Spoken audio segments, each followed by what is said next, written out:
Hello students, welcome back to Claric concepts unleashing the conceptual learning. आज हम लोग देखने वाले हैं ऑरिफिस मीटर के ऊपर कुछ न्यूमेरिकल एग्जांपल्स। ठीक है, तो जिसने भी ऑरिफिस मीटर का लेक्चर नहीं देखा है पहले वो देख लीजिए, फिर ये न्यूमेरिकल एग्जांपल्स सॉल्व करने के लिए इस लेक्चर के साथ जुड़िए। तो फर्स्ट एग्जांपल जो हमारा है वो ऐसा कुछ कहता है, an orifice meter with an orifice diameter 10 centimeter is inserted in a pipe of 20 centimeter diameter. The pressure gauge is fitted upstream and downstream of the orifice meter gives the reading 19.62 Newton per centimeter square and 9.82 Newton per centimeter square respectively. If the coefficient of discharge of the orifice meter is 0.6, then find the discharge of the water through the pipe. अब देखिए, एक pipe दे रखी है आपको, इसमें orifice metre दे रखा है। इस पाइप का डायमीटर जो दिया हुआ है आपको वो कितना दिया हुआ है, D1 is given to you as 20 centimetre. 20 centimetre मतलब 0.2 मीटर होगा। और ऑरिफिस डायमीटर, ऑरिफिस दिया हुआ है जिसका डायमीटर आपको दिया हुआ है ये वाला, this is diameter of orifice DO, that is given to you as 0.1 metre. 10 centimetre मतलब 0.1 मीटर। ठीक है, याद रहे बार बार हम लोग ऐसा यूनिट में ही वैल्यू लिखेंगे ताकि उसी को यूज करेंगे फॉर्मूलाज में। ओके, अब यहां क्या बोला है, यहां पर आपको मैनोमीटर नहीं दिया है, कुछ और चीज दे रखी है। क्या दे रखी है, प्रेशर गेज दो साइड में। ऊपर प्रेशर गेज मतलब अपस्ट्रीम, आपका फ्लो अगर यहां से यहां जा रहा है तो ये आपका अपस्ट्रीम हो गया, ये आपका डाउनस्ट्रीम हो गया। तो P1 और P2 आपको दे रखा है। तो P1 क्या दिया हुआ है, 19.62 न्यूटन पर सेंटीमीटर स्क्वायर, और P2 आपको दिया है ये वाला 9.81 न्यूटन पर सेंटीमीटर स्क्वायर। ठीक है, if the coefficient of distance is 0.6 then find the distance of water through the pipe. Water दिया हुआ है तो डेंसिटी ऑफ वाटर कितना होगा, रो ऑफ W 1000 kg पर मीटर क्यूब। अब फॉर्मूला लगाएंगे, मीटर क्यूब है, सॉरी मीटर क्यूब। फॉर्मूला लगाएंगे फ्लो रेट का, that is Q actual is equals to CD into A1 A0 under root 2GH divided by A1 square minus A0 square. अब H मैंने इसलिए लिया, हमने previous lecture में देखा था कि अगर आपका मैनोमीटर नहीं है तो ये H की वैल्यू जो है वो P1 माइनस P2 से निकालनी पड़ेगी। और ये H क्या था यहाँ पे, the H value was the value of, और अदर द हम कह सकते हैं कि इसकी जो फॉर्मूला है H की वो क्या होगी, P1 minus P2 divided by rho F और G। अब रो F क्या है मेरा, rho of fluid, manometric fluid की तो बात ही नहीं है यहाँ पे। ठीक है, रो F और G। तो वैल्यू फाइंड कर लेंगे पहले इसकी H की। अब देखिए P1 P2 जो है वो न्यूटन पर सेंटीमीटर स्क्वायर में दिया है, आपको इसको न्यूटन पर मीटर स्क्वायर में कन्वर्ट करना है। ठीक है, कैसे करेंगे, पर सेंटीमीटर स्क्वायर है, सेंटीमीटर को मीटर में कन्वर्ट करेंगे तो 10 टू द पावर -2, उसका स्क्वायर नीचे होगा 10 to the power -4 metre square. 10 to power -4 ऊपर जाएगा तो 10 टू पावर +4 हो जाएगा। तो मैंने कई एग्जांपल में दिखाया हुआ है कि जब भी न्यूटन पर सेंटीमीटर स्क्वायर में है और न्यूटन पर मीटर स्क्वायर में कन्वर्ट करना है तो 10 टू पावर 4 के फैक्टर से मल्टीप्लाई करना होगा। तो ये क्या होगा, P1 19.62 इंटू 10⁻⁴ माइनस P2 आपका है 9.81 into 10⁻⁴ divided by row 1000 into G 9.81। तो आपका H का जो वैल्यू है वो कितना चेक कर लेते हैं पहले। H का वैल्यू कितना आ रहा है, 19.62 minus 9.81 into 10⁻⁴ divided by 1000 into 9.81, ये आ रहा है लगभग 10। The answer is 10 metres, right. अब ये 10 से H आ गया। A1 और A0 कितना है वो चेक कर लो। डायमीटर दिया है D0 और D1, तो आपको A1 और A0 मिल जाएगा। How do you find out that, let me do it.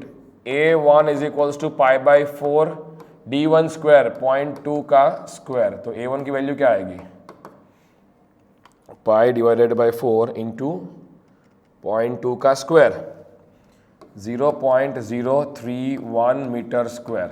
और एरिया ऑफ ऑरिफिस क्या है, π/4 डायमीटर ऑफ ऑरिफिस का स्क्वायर, दैट इज π/4 0.1 का square, and that is equals to π/4 0.1 का स्क्वायर 0.00785 मीटर स्क्वायर। ठीक है, अब ये A0 A1 दोनों H यहाँ डाल दो, सीधा मिल जाएगा Q एक्चुअल।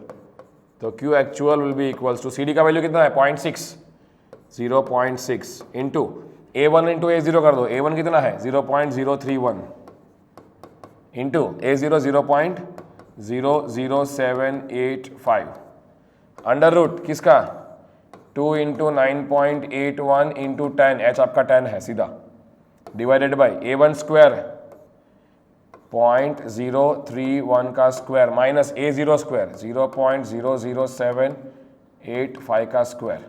बस ये फाइंड कर लो आंसर कितना आ रहा है।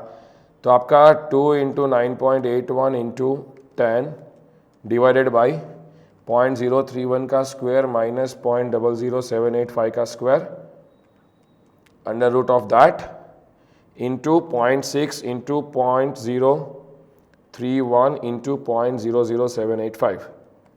ये आपका लगभग आ रहा है Q actual 0.0682 metre cube per second. Let me check it whether it is right और wrong. Yes, it is absolutely correct.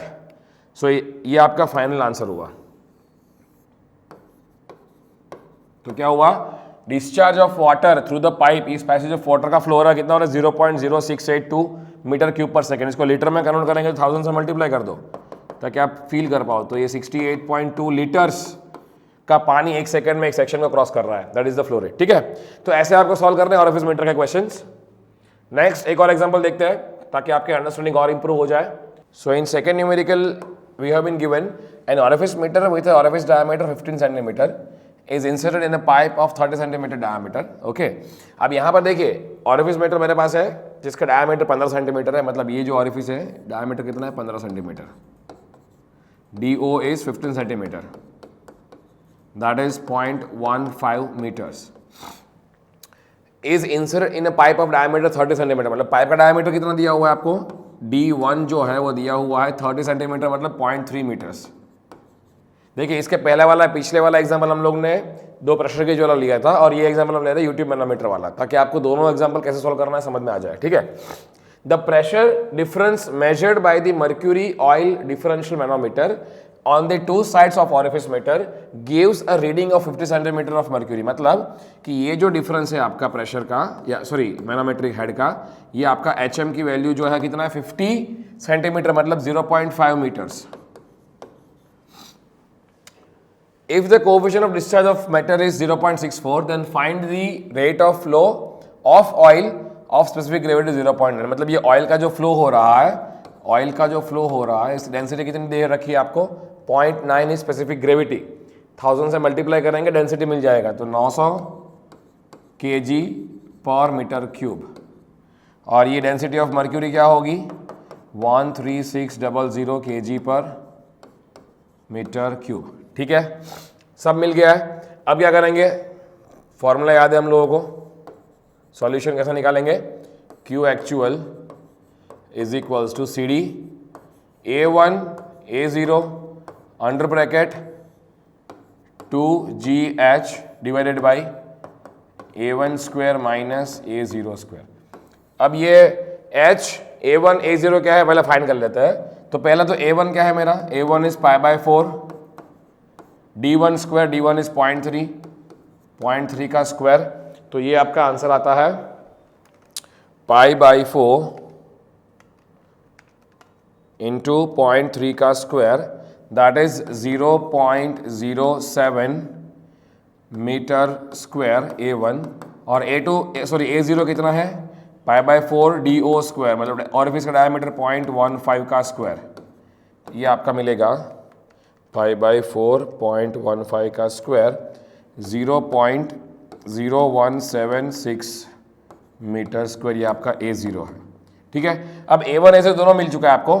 H क्या है, H जैसे मैंने बताया कि क्योंकि यूट्यूब मैनोमीटर आपका है तो हम लोग ने इसको रिप्लेस किया था with the term ρm minus ρf divide by ρf। ρf क्या है मेरा, rho of oil, rho oil minus 1 into HM, ये आपका है H।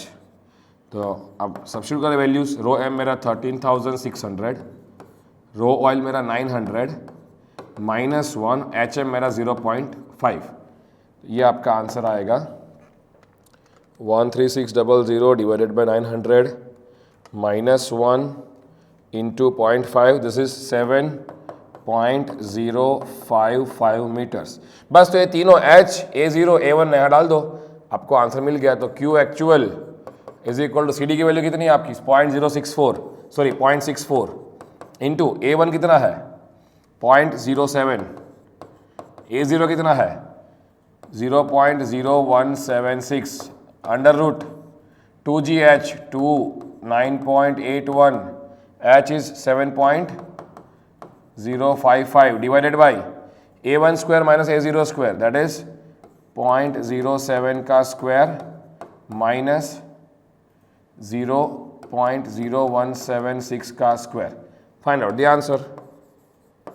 तो ये अगर मैं फाइंड करता हूँ 2 इंटू 9.81 इंटू 7.055, पहले इसको ही फाइंड कर लीजिए तो आसान रहता है। डिवाइडेड बाई 0.07 का स्क्वायर माइनस 0.0176 का स्क्वायर इंटू 0.64 इंटू 0.07 इंटू 0.0176, ये आपको आ रहा है 30 point something. Let me check. I made some mistake. Let me recalculate it. 2 into 9.81 into 7.055 divided by 0.07 square minus 0.0176 का square under root of answer into 0.64 into 0.07 into 0.0176, ये आ रहा है 0.136. Let me check. Correct. So Q actual is 0.137 almost metre cube per second. This is the final answer. तो ये लगभग litres कितना होगा 137 लीटर्स पर सेकेंड. आपका ऑयल का जो फ्लो है वो कितना है 137 लीटर्स पर सेकेंड.